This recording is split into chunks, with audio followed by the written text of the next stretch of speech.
Shalom, selamat pagi Bapak Ibu Saudara-saudara yang dikasihi oleh Tuhan. Selamat berjumpa kembali pada Firman Menyapa pagi hari ini. Sebelum kita mendengarkan firman Tuhan, marilah kita terlebih dahulu berdoa Bapak Ibu Saudara-saudara sekalian. Tuhan Yesus, selamat pagi Tuhan, terima kasih Tuhan Yesus.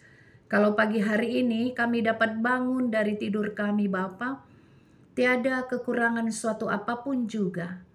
Di dalam kesehatan, damai sejahtera dan sukacita yang daripada Tuhan memberkati kami. Dan anugerah Tuhan yang kami terima pada pagi hari ini kami syukuri dan kami berterima kasih Bapa. Sehingga karena anugerah Tuhan kami dapat menikmati udara yang segar, pagi yang cerah. Terima kasih untuk semua hal yang kami terima dalam hidup kami Tuhan Yesus. Dan saat ini kami akan mendengarkan firman-Mu. Biarlah firman-Mu boleh menjadi firman yang hidup bagi kami. Terima kasih Bapa, terpuji nama Allah Bapa di dalam Kristus Yesus Tuhan kami, kekal selama-lamanya. Amin.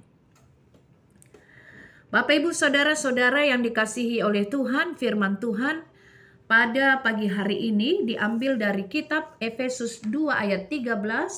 Demikian dikatakan oleh firman Tuhan.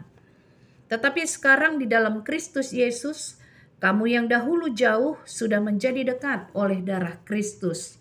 Demikian firman Tuhan. Bapak Ibu Saudara-saudara, untuk dapat memahami lebih jelas nats pada ayat 13 firman Tuhan hari ini, tentu kita harus melihat dulu ayat yang sebelumnya.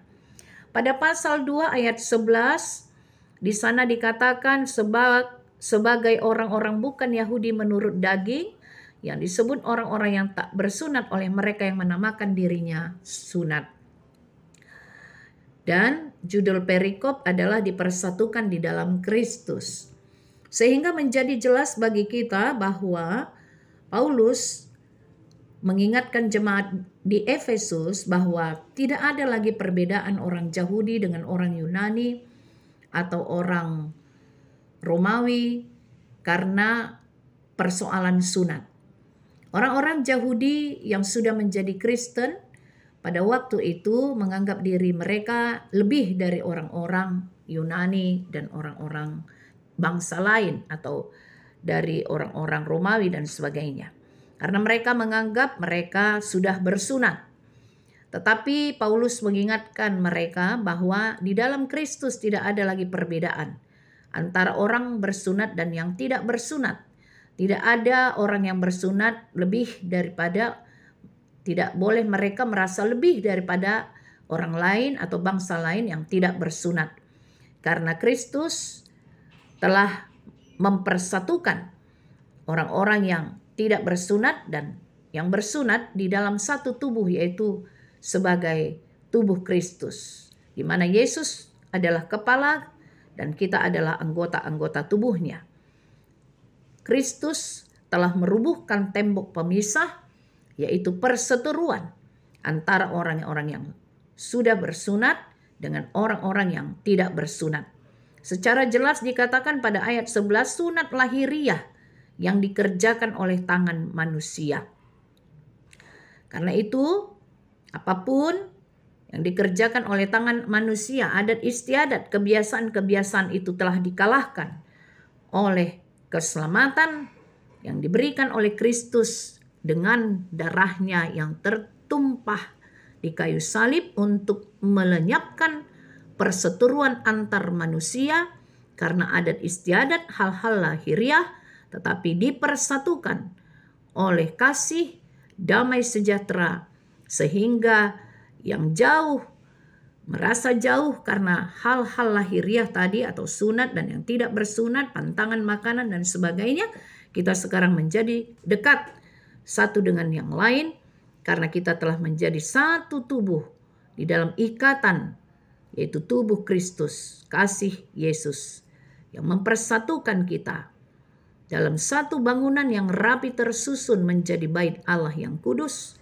di dalam Tuhan. Itu dikatakan pada ayat 21. Karena itu menjadi menarik Bapak Ibu Saudara-saudara, ketika kita semua telah dipersatukan di dalam Kristus. Maka oleh karena itu kita harus mempergunakan kesatuan itu menjadi satu pelayanan yang dapat kita lakukan bersama-sama dengan baik. Kita mempergunakan kemerdekaan itu untuk melayani Tuhan dan sesama di dalam kasih. Itulah tujuan dari Tuhan Yesus membebaskan kita dari kuasa dosa dan maut. Sehingga kita yang sudah diselamatkan memberikan totalitas hidup kita menjadi milik Kristus, bukan lagi milik sendiri. Di mana kita memuliakan Allah dengan tubuh kita, dengan pelayanan kita. Mari menghidupi kemerdekaan Kristen dengan melayani Tuhan dan sesama di dalam kasih Tuhan. Bapak, Ibu, saudara-saudara yang dikasihi oleh Tuhan Yesus, ada ilustrasi tentang sapu lidi yang berbicara tentang kesatuan yang rapi tersusun. Dalam ilustrasi itu dikatakan kalau satu lidi atau dua lidi lepas dari ikatannya, maka sapu lidi itu di dalam semuanya menjadi goyah dan untuk dipergunakan menyapu tidak lagi sekuat ketika satu atau dua, tiga lidi yang lepas itu masih di dalam ikatan lidi tersebut.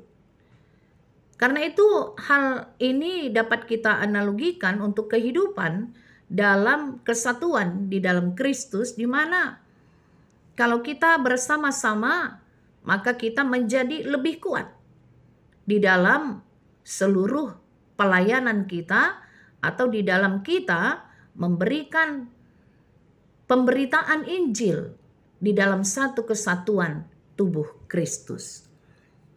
Tidak berdiri sendiri. Sebagai contoh, kalau kita katakan tadi sapu lidi ada yang lolos lidinya dari ikatannya satu atau dua, begitu juga lah dalam kesatuan orang-orang Kristen, para pengikut Yesus.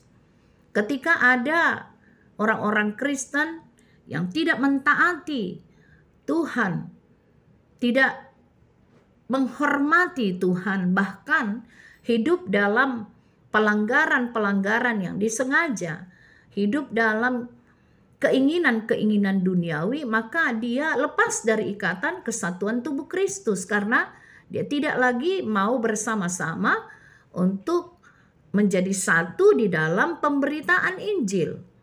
Pemberitaan Injil bukan hanya oleh khotbah-khotbah, tetapi juga pemberitaan Injil karena kehidupan kita masing-masing. Kita memberitakan Injil melalui apa yang kita lakukan di dalam kehidupan kita. Maka menarik apa yang pernah dikatakan oleh Mahatma Gandhi bahwa sayangnya banyak para pengikut Kristus justru menciderai kekristenan itu sendiri. Maka kalau kita menciderai kekristenan kita dengan kehidupan kita, dengan sikap dan perilaku kita, dengan kata-kata kita, maka kita tidak lagi menjadi satu kesatuan di dalam tubuh Kristus yang menjadi kuat, menjadi satu bangunan yang rapi tersusun, menjadi bait Allah yang kudus di dalam Tuhan. Tidak lagi menjadi dibangunkan menjadi tempat kediaman Allah. Karena itu Bapak Ibu Saudara-saudara, kemerdekaan yang kita terima, kemerdekaan Kristus yang dianugerahkan kepada kita hendaklah benar-benar kita jaga dan kita wujudkan di dalam seluruh pelayanan, dalam seluruh perilaku, apapun yang kita lakukan di dalam kehidupan kita hendaklah mewujudkan bahwa kasih Kristus itu benar-benar terwujud melalui sikap hidup kita. Karena Kristus telah memberikan kepada kita darahnya yang mahal. Kebebasan yang diberikan oleh Tuhan Yesus, yang diberikan kepada kita telah dibayar lunas oleh darahnya. Karena itu hendaklah kita bersyukur, Bapak Ibu Saudara-saudara. Dalam film The Killing Fields pada tahun 1984 yang memperoleh 3 Academy Award, di sana diceritakan tentang wartawan Kamboja yang bernama Dit Pran yang berhasil lolos dari kamp pembantaian dan kekejaman rejim Khmer Merah yang berkuasa di Kamboja pada tahun 1975 sampai 1979. Setelah melarikan diri ke Amerika, Pran menceritakan perjalanan hidup matinya menghindar dari menjadi korban di Killing Field.